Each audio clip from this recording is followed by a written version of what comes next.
Bonjour et bienvenue dans ce bilan culturel du mois d'avril 2026. Avril, petit mois, mais pas moins intéressant. J'ai commencé le mois en me remettant à lire et avec Louisa Yousfi, Rester barbare.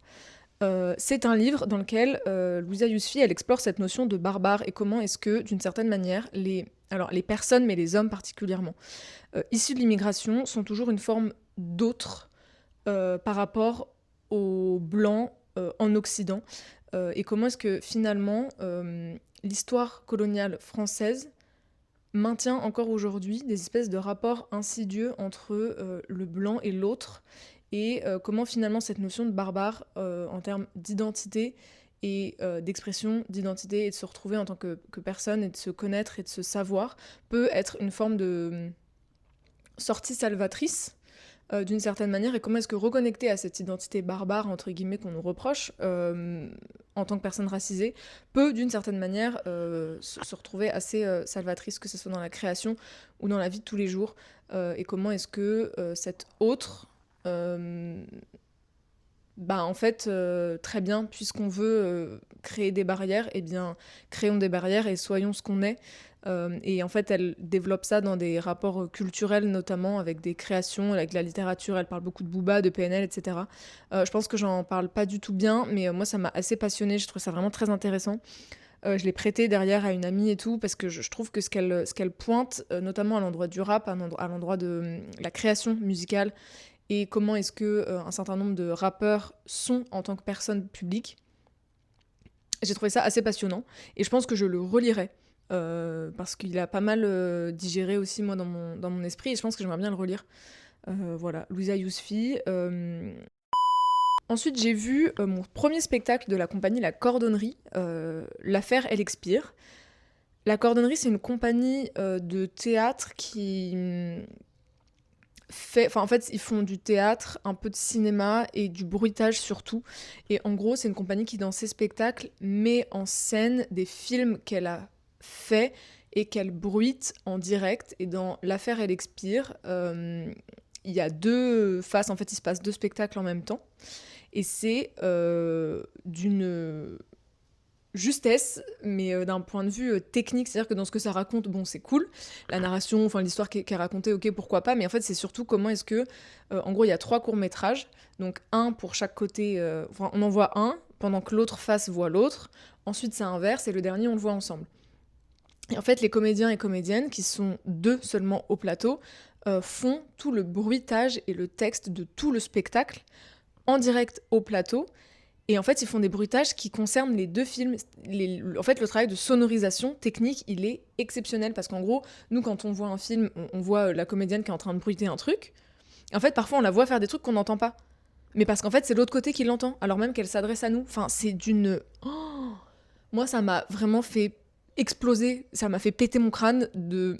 Waouh, comment j'adorerais être technicienne sondière sur ce spectacle, et juste la sonorisation du truc, mais c'est exceptionnel, c'est incroyable. Moi, il m'a vraiment plus frappé en termes de technique et de justesse de la technique et tout. Enfin, c'est un truc de ouf. Il y a un musicien aussi qui fait toute la musique, et du coup, la musique, elle fonctionne pour les deux, puis le troisième film. Les bruits, enfin, incroyable. Franchement, la cordonnerie, on m'en avait beaucoup parlé justement sur ce travail de bruitage assez exceptionnel. Et je crois que même les gens qui connaissaient le travail de la cordonnerie, en sortant de la salle, étaient en mode ok, là ils ont encore passé un step de zinzin dans leur technique et dans leur travail. J'ai trouvé ça magnifique, incroyable. J'ai vu au cinéma Les Filles du Ciel de Bérangère McNeese, que je crois j'ai beaucoup aimé. En fait, je l'ai trouvé vraiment réussi sur ce que ça raconte de la sororité. En gros, c'est l'histoire de femmes un peu égarées dans leur vie, seules, maltraitées, qui ont des histoires assez difficiles et compliquées, qui recueillent une jeune fille comme elle dans leur colloque. Et en gros, c'est comment est-ce que cette communauté de femmes, tout à fait marginale, qui vit vraiment en dehors de ce que la société attend des femmes, dont l'une est mère d'une petite fille, dont l'une est ancienne malade addict, sevré depuis quelques temps déjà maintenant, qui travaille genre caissière dans un magasin, dont les autres sont travailleuses de la nuit, masseuse en boîte, et cette jeune ado, enfin cette grande ado presque adulte qui rejoint un peu cette coloc, parce qu'elle-même en détresse. Et du coup, c'est assez... En fait, c'est violent parce que leurs existences sont violentes et du coup, dans les rapports qu'elles ont, donc en fait, c'est comment est-ce que finalement la sororité les a sauvées, comment les femmes, comment entre elles se sont sauvées et comment leur collectif, leur vie commune, le partage de cette vie et de ces existences douloureuses les amène à aller à continuer tous les jours de vivre, quoi. Et en même temps, il y a quelque chose de violent dans ces rapports où, du coup, il y a une forme d'interdépendance et de on se doit tout, mais qu'est-ce que ça veut dire de tout se devoir? Est-ce que ça veut dire qu'on peut faire ce qu'on veut? Est-ce que finalement on n'a pas la main l'une sur l'autre? Qu'est-ce qu'on autorise à l'autre quand nous on estime que c'est pas ce qu'il y a de mieux pour elle, alors que en fait on a été là à des moments où elle était en train de, enfin, au bout de sa vie, quoi. Et du coup je m'égare complètement, mais je trouve que c'est assez juste sur comment est-ce que les femmes, la sororité sauve, mais sans idéaliser non plus les rapports interpersonnels, parce qu'en fait, de fait, quand les existences sont violentes, quand il y a des histoires d'interdépendance, qu'elles soient affectives, matérielles ou autres, et bah forcément, il y a de la violence, et il n'y a pas que du positif, et il n'y a pas que du beau, mais au bout, au fond, la force de tout ça, c'est que même dans le moche, bah en fait, on est ensemble, et on est là les unes pour les autres, et on s'aime, et nos existences sont interdépendantes, mais voilà, dans ce que ça a de mauvais, dans ce que ça a de très bon et de très beau. Moi, ça m'a vraiment beaucoup touchée, parce que je l'ai trouvé assez juste sur comment est-ce que ça n'idéalise pas ces relations, ces relations de sororité. Parce qu'en fait, une vie qui a été détruite, ça restera à tout jamais une vie qui a été détruite. Et c'est ça que je trouve très intéressant. Ensuite, j'ai vu The Drama. El Famoso, que dire? The Drama, j'arrive pas à savoir si le film ne passe pas à côté de son sujet. Je crois que toute la promo qui a été faite autour du film m'a gâché le film.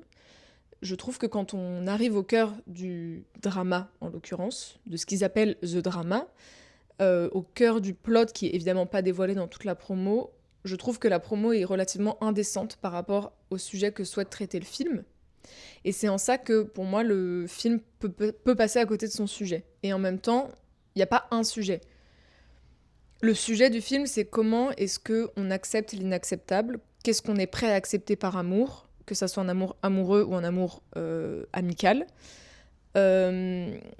Ce qui se passe, c'est que nos deux personnages principaux sont sur le point de se marier, et au cours d'une soirée où ils sont ivres, ils se révèlent les pires trucs qu'ils ont fait dans leur vie. Et donc chacune révèle un truc. Franchement, tout est horrible.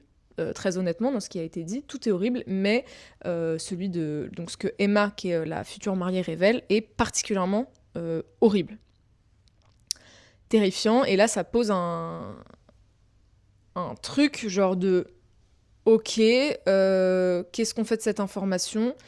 Elle est complètement folle, c'est une psychopathe, c'est une malade, tu peux quand même pas te marier avec elle. Non mais si, j'ai besoin de comprendre. Non mais voilà, en fait s'ensuit du coup toute la semaine qui précède le mariage où cette révélation a été donnée, et que qu'est-ce qu'on fait de cette info? Comment est-ce que moi je suis prêt ou pas à quand même me marier avec cette personne? Comment est-ce que moi en tant qu'amie, donc sa meilleure amie qui est sa témoin, qui est là ce soir-là, est prête ou pas, en l'occurrence non, à accepter ce qui se passe? Et s'ensuit du coup toute une semaine de révélations, d'explications, d'essayer d'aller dans l'introspection, de comprendre ce qui l'a amené à ça, de comprendre, en fait, savoir si est-ce que je peux quand même continuer de t'aimer maintenant que je sais ça. Voilà, ça c'est pour la partie qui spoile pas. Maintenant, pour la partie qui spoile en révélant l'intrigue, il s'avère que Emma, quand elle était adolescente, a préparé une tuerie dans son établissement scolaire qu'elle n'a jamais menée à bien, qu'elle n'a pas menée à bien parce qu'en fait il s'est passé une autre tuerie dans un centre commercial qui a fait que, ah bah, en fait vu que l'attention va être portée sur cette autre tuerie, bah moi mon événement il va plus être médiatisé, donc ça ne m'intéresse plus. Et il y a un peu vraiment, on remonte comment est-ce qu'elle en est arrivée là, comment est-ce que c'est la glamourisation des armes sur Internet, etc., qui l'a fait arriver à ce point, et le fait qu'elle était harcelée et en grande souffrance psychique à cette époque. Rien ne justifie évidemment une telle violence, et il y a vraiment ce truc de c'est inconcevable, enfin c'est une violence inouïe. Et en fait, c'est un sujet, encore une fois non, mais moi je le vois avec beaucoup d'extérieur parce que c'est un sujet très américain que j'ai pas vécu. Je vis pas dans cet univers-là. Moi je suis pas allée au lycée en me disant pendant des années, peut-être qu'un jour quelqu'un va venir nous assassiner parce qu'il va péter un câble. Enfin ça n'existe pas vraiment en France, donc c'est pas du tout le même rapport. Mais je sais pas, je trouve que le sujet des armes et le sujet de ce type d'événement aux États-Unis, il est tellement fort que ça me paraît énorme de faire un film qui traite de ça, mais en traitant aussi peu de ça. En fait, le sujet, il est genre hyper violent, mais il est pas pris en charge. Ce qui est pris en charge, c'est le fait que, en fait, on n'en fait rien. À la fois, tout tourne autour de ça, et à la fois, on n'en fait rien. Et du coup, moi, il y a un truc qui me gêne, parce que le sujet de, oui, chercher à comprendre, qu'est-ce qu'on est prêt à accepter et tout, ça, à la limite, ok, c'est traité. Mais en fait, c'est pas juste n'importe quel événement qu'elle a. C'est pas n'importe quelle anecdote qu'elle a révélée. C'est quand même un truc énorme. Et je trouve que le film n'est pas. Le traitement du film n'est pas à la hauteur de l'énormité du sujet. Et donc, je trouve ça curieux d'avoir mis presque de façon subversive un truc aussi fort pour rien en faire. C'est presque de la provocation. Enfin, je sais pas, j'exagère un peu, mais je me demande si c'est pas presque de la provocation de. Ok, je vous sors un truc hyper trash de ce qu'elle a voulu faire, mais en même temps, je le prends pas vraiment en charge. Et du coup, je trouve que dans les rapports après, derrière, de chercher à comprendre, bah, en fait, je sais pas, genre, c'est devenu tout est au sujet de tout sauf elle, alors que c'est quand même elle, Emma, qui a été concernée par ce truc-là. C'est au sujet plutôt de comment est-ce que son mec et sa meilleure copine vivent le truc. Et en même temps, si on se rappelle, en fait, on occulte complètement le fait que les autres histoires qui ont été racontées par son mec et sa meilleure pote sont atroces. Donc ça fait vraiment d'eux aussi des mauvaises personnes, mais c'est elle qu'on retient comme la mauvaise personne, parce que c'est quand même bien bien pire. Mais du coup, je sais pas, je trouve que c'est assez mal traité. Et en même temps, il y a plein de choses. C'est ce traitement, moi, du non-sujet qui me met mal à l'aise, qui est peut-être au cœur du film et en fait un bon film. Mais moi, j'avoue que je l'ai pas trop vécu comme ça. Je l'ai vécu comme genre, bah, tu passes à côté de ton sujet. Et par ailleurs, cinématographiquement, il y a une chose que j'ai beaucoup aimée, c'est toutes les scènes un peu genre pensée intrusive. Moi, c'est quelque chose qui me waouh au cinéma. Enfin bref, c'est des choses auxquelles je réfléchis beaucoup de comment est-ce que tu fais apparaître des trucs, genre des visions, des choses qui se sont pas vraiment passées, mais qui sont pas genre des rêves en mode après je me réveille de mon cauchemar, mais juste des scènes qui se plantent au milieu d'une scène en mode vision d'horreur qui me fait penser à des pensées intrusives qui peuvent te passer à l'esprit, auxquelles t'arrives pas à pas penser. Et donc je trouve que cinématographiquement ça c'est plutôt bien mis en œuvre, mais à part ça, dans l'image et tout, ça m'a pas waouh. C'est une production A24, donc je m'attendais aussi à être vraiment dans une esthétique un peu léchée qui me plairait. Ça a pas été trop le cas. Et la musique, j'avoue que, enfin, tout doux, genre tranquille. Là, les musiques suspense drama, genre over drama, ça y est, ça y est. Et du coup, je trouve que, ouais, en fait, le drama, il a pas été mis. Enfin, en fait, c'est presque une insulte d'appeler le film The Drama. The Drama, ça fait un peu genre en mode oh là là, le drama. En fait, c'est quand même très grave, ce dont il est question.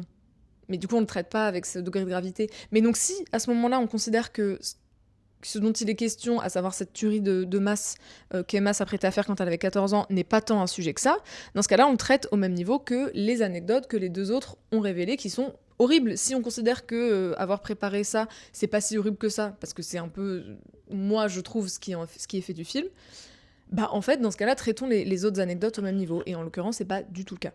Donc, ouais, je sais pas. C'est toujours pas très clair. Ça fait longtemps que je l'ai vu maintenant, mais c'est toujours pas très clair. J'arrive pas à me décider de si je trouve que c'est réussi ou pas, parce que je peux pas m'empêcher de me dire que, d'une certaine manière, à mon sens, il passe à côté de son sujet, et en même temps, c'est peut-être dans ce que je considère passer à côté du sujet qu'il est dans son sujet. Je sais pas. En tout cas, j'ai pas été particulièrement convaincue et en mode ah waouh incroyable film, et vraiment la promo est assez indécente finalement. Euh, et surtout, enfin, je sais pas, je sais pas, on l'a un peu vomi ce film, genre avoir Zendaya et Robert Pattinson partout. Je crois que ça a été aussi surfait dans la promo, donc forcément les attentes elles sont là, et après voilà. C'était très long. Ensuite, en avril, j'ai vu Le Ring de Catharsis, qui est un spectacle de la compagnie s'appelle Reviens. excellent nom de compagnie.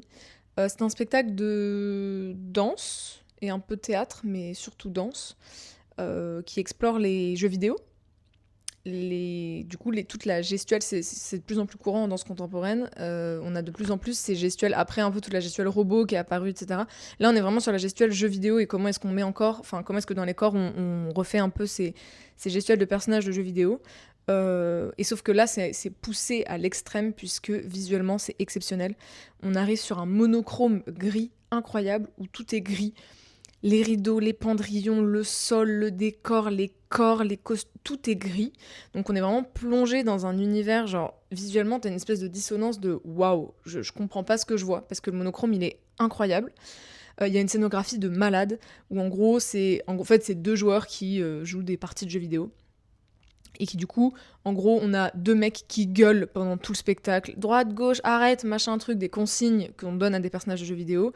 Et on a 6 interprètes, du coup danseurs, danseuses, qui sont ces personnages de jeux vidéo dans une gestuelle mais léchée, mais réussie, mais un truc de malade. Genre, c'est d'une satisfaction en même temps, c'est troublant, c'est ultra réussi parce qu'on est toujours dans ce monochrome.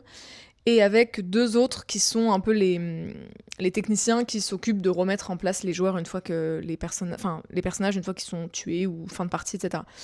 Et avec tout ça, avec une scénographie de malade où en gros, quand on arrive au plateau, il y a une espèce de grille avec plein d'éléments accrochés qui est au plateau, qui monte et qui ensuite fait descendre, enfin genre lâche les éléments de jeu pour chacune des parties au fur et à mesure, avec 2 écrans et une Game Master assez exceptionnelle, même chose, une figure incroyable visuellement. Donc c'est énorme en termes de mise en scène, en termes de scéno, d'écriture, c'est léché, tout est pensé dans le moindre détail, c'est vraiment un truc de ouf. Et moi, ça m'a vraiment bien tenu. Après, je pense que ça aurait pu durer 10 minutes de moins, parce que dans la dramaturgie, c'est répétitif, hein, c'est juste des mecs qui gueulent sur des joueurs, c'est juste des joueurs qui gueulent sur des personnages pour gagner leur partie et qui sont vraiment le cliché un peu du mec qui s'arrache les cheveux et qui est hyper violent quand il perd sa partie, quoi. Du coup, oui, ça fonctionne, mais bon, à un moment, on a compris le plot et le principe, donc voilà, il aurait fallu que pour être vraiment waouh et être tenu de jusqu'au bout du bout, il aurait fallu que ça fasse genre 12 minutes de moins. Là, on a eu le temps de se dire, bon, ça y est, on a compris, c'est un peu long. Mais ça n'en reste pas moins tout à fait remarquable et très impressionnant. Ensuite, j'ai revu Maybe de Maggie Marin. Maybe, c'est un spectacle que j'avais vu il y a 10 ans. Allez, 9 ans et demi. Genre, je l'ai vu en octobre ou novembre 2016. Et là, je l'ai revu en avril 2026.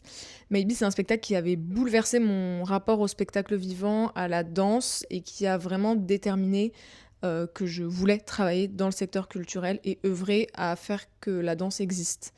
Donc ça a été, j'étais en terminale à l'époque, début de terminale, ça a été assez déterminant, frappant, ça m'a bouleversée esthétiquement et au-delà de l'esthétique, vraiment dans ce que ça a déterminé ce que j'ai fait pour la suite. Et là, de le revoir 10 ans après, ça a été, je m'attendais à être en mode, ok, j'ai déjà vu, ça va, enfin. Voilà quoi, maintenant que je sais, ça peut plus de fait être un choc esthétique parce que je sais à quoi m'attendre. Ok. Et en fait, j'ai été le ventre retourné, ému, intense. Genre, je l'ai vécu de plein fouet, alors même que je l'avais déjà vu. Et j'ai pleuré au même moment, j'ai genre eu le ventre qui se serrait au même moment. J'ai l'impression d'avoir retraversé les mêmes émotions sur la même temporalité, mais 10 ans plus tard, alors même que je savais ce qui se passait dans le spectacle, que je l'avais déjà vu, que je l'ai étudié, que tout ça. Et que c'est plus du tout le même casting, parce qu'en 10 ans, forcément, il y a beaucoup de danseuses qui ont bougé. La compagnie Maggie Marin, c'est quand même des vieux de la vieille et des interprètes qui ont fait pour beaucoup toute leur carrière avec Maggie. Et du coup, là, c'est beaucoup plus de jeunes gens. Enfin, de jeunes, toute proportion gardée, mais voilà. Quand je l'ai vu il y a 10 ans, c'était pas les mêmes gens, quoi. Et donc, et pourtant, ça fonctionne toujours aussi bien. Et je me dis, mais quelle force d'écriture pour qu'un spectacle ait une longévité de vie de 40 ans. Genre, le spectacle, 45 ans même. Je crois qu'il a été créé en 82 ou 84. Je sais pas s'il a joué pendant pendant 45 ans en continu, ou s'il a été arrêté puis repris, etc. Mais en tout cas, c'est fou de se dire que tu as une force et une puissance d'écriture qui fait qu'un spectacle est aussi long dans son existence et qu'il fonctionne toujours 40 ans après. Alors c'est ça qui est un peu terrifiant aussi, parce que ça nous raconte pas les mêmes choses en fonction du contexte au moment auquel on le voit, mais en tout cas, ça raconte beaucoup des êtres humains, un peu de la même manière, de façon parfois, de même plus en plus grave et terrifiante. Moi, je crois pas que ça soit positif, mais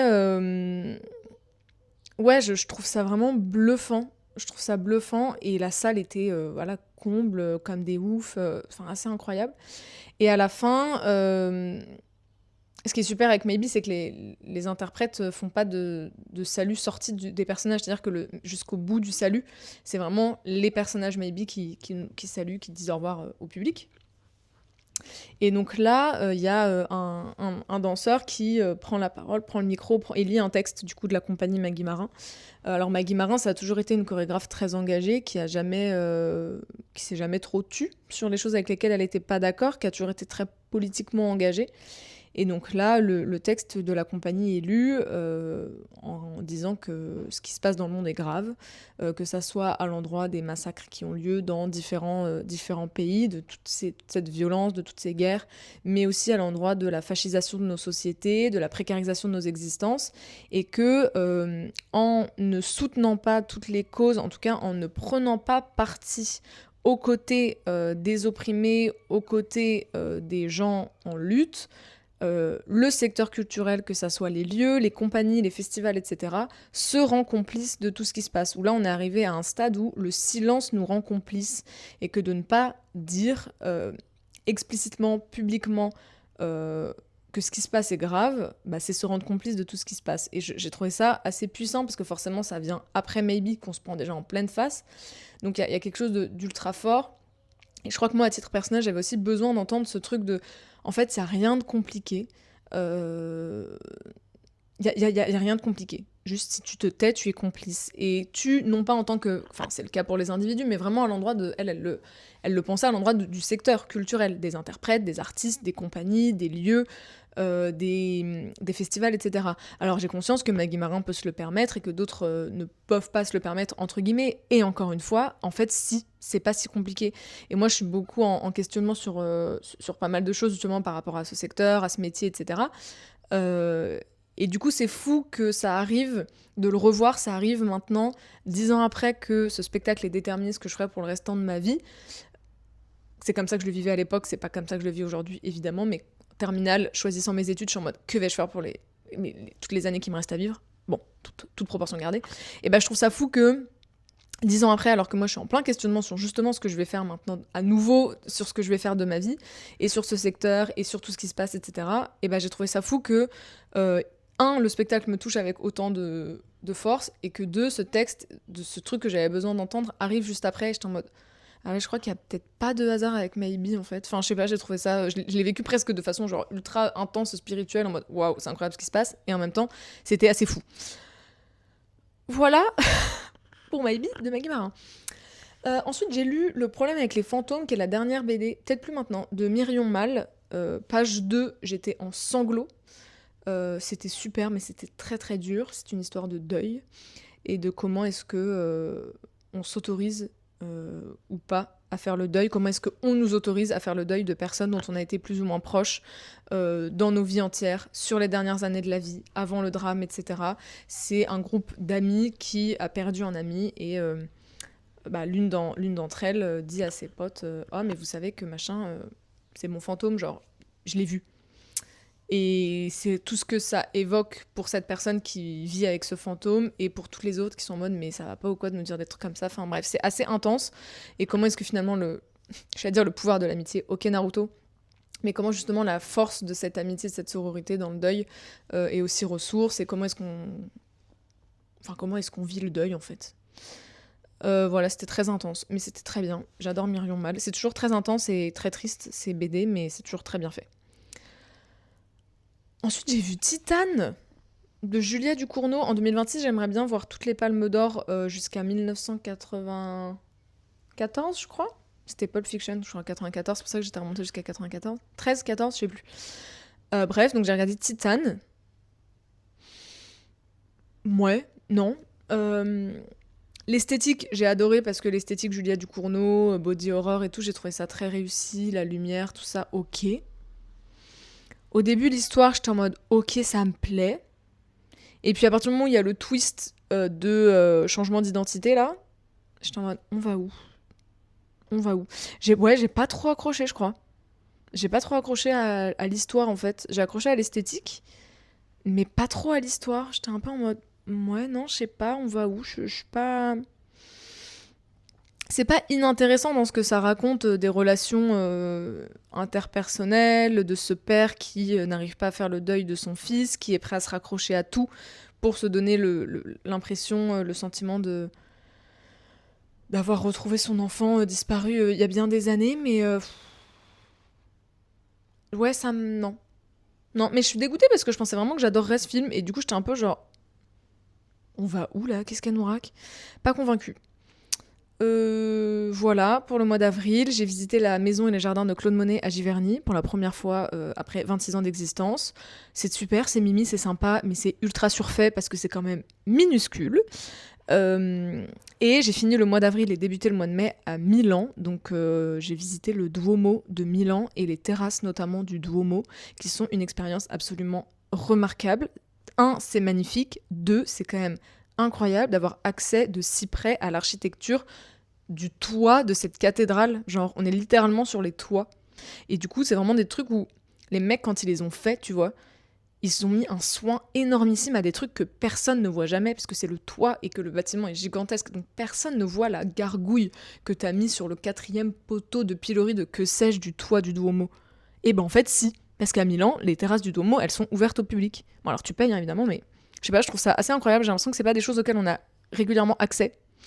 Euh, Et ensuite, la cathédrale, je l'ai trouvée plutôt zinzin aussi. Elle m'a un peu fait penser, alors pas du tout à la même échelle, mais cette espèce de pierre et de masse de pierre, ça m'a un peu fait penser à la basilique Saint-Pierre au Vatican. Alors pas du tout à la même échelle, parce que la basilique Saint-Pierre, pour moi, elle est... Et peut-être que je me trompe, mais je l'avais vécue comme 100 fois plus gigantesque.